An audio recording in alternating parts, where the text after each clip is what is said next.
আমার নাম রাহুল সিং। আমার এই 5-6 বছর আগে থেকে হেয়ার ফল স্টার্ট হয়েছিল। তো আমি জেনারেলি যা হয় আর কি ডিপ্রেসড ছিলাম।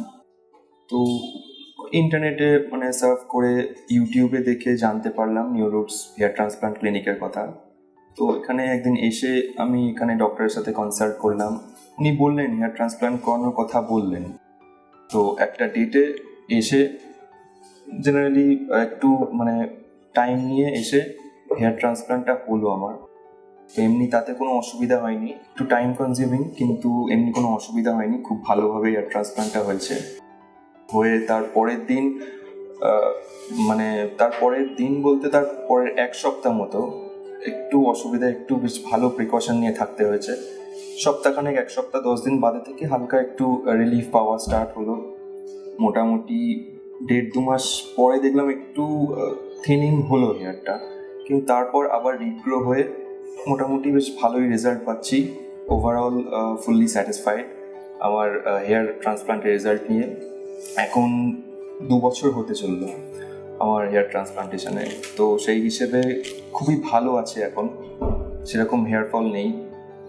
আর প্রিকশন বলতে মিনক্সিডিল ইউজ করতে হচ্ছে। মিনক্সিডিল আর ফিনাস্টেরয়েড সপ্তাহে 3 বার করে নিতে হচ্ছে, আর মিনক্সিডিলটা ডেলি নিতে হচ্ছে।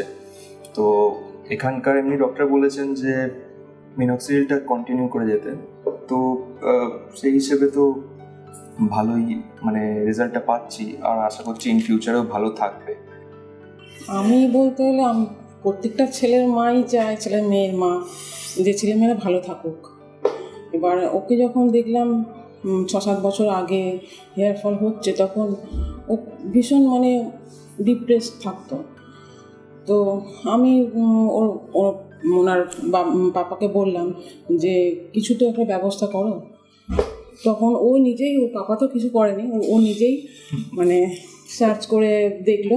তা এখন যখন দেখছি যে ও খুশিতে আছে, স্বাভাবিকই, তার মা বাবা তো খুশিতে থাকবেই।